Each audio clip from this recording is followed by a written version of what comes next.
Good afternoon, I'm Shawn, Lawton Henry, and I'm going to share some information with you about the accessibility program at W3C.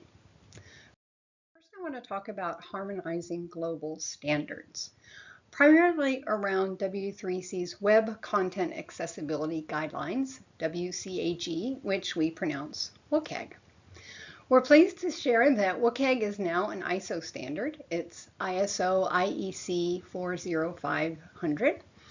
And that's particularly important because now countries that can adopt WCAG 2.2 as the ISO standard. We're also working with EN 301549, which is a standard used with the European Accessibility Act, or EAA, which a lot of you are familiar with because it also has global impacts. That is being updated for WCAG 2.2, and we're also working in coordination to update our WCAG to ICT, which talks about applying WCAG in different technologies, including non-web documents, software, etc. We continue to work on harmonizing global standards in different regions and countries, such as Africa and others. An important note when we're talking about standards is that the accessibility standards play an important role. But the goal of accessibility is not to meet the standards. The goal is to improve the user experience of people with disabilities. And standards are one aspect of that. And we also provide guidance and resources to encourage a user-centered approach to accessibility. Another area we've been working on is training. We have an existing accessibility course, which will be available through March of 2026, and we're working on new courses. The new Accessibility Fundamentals course has information that applies broadly to technology. So not just for websites and apps, but even documents or presentations or emails. We will also provide an updated course on WCAG 2.2.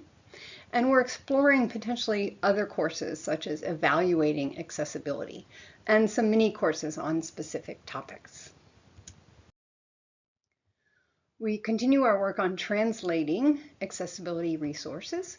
We currently have 30 W3C authorized translations, primarily of WCAG, over 150 translations of our supporting and educational resources. And you can find a list of those 35 languages and the resources in the All-Way Translations page. In 2026, we'll be working on updating translations policies and procedures. One important aspect of that will be the W3C-wide authorized translation policy. And we always welcome your help with translations and also reviewing draft translations. We're exploring several other areas. One of them is updating W3C's Authoring Tool Accessibility Guidelines, or ATAG, and that work is currently being incubated in the ATAG community group. We're also looking at coordinating on accessibility testing. One aspect of that is the support and interoperability between assistive technologies such as screen readers, browsers, and other technology.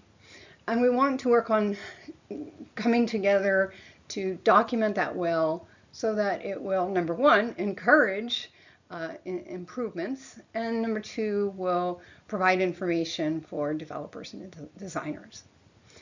Another aspect of the accessibility testing coordination is testing for WCAG, both WCAG 2 now and WCAG 3 as we move forward.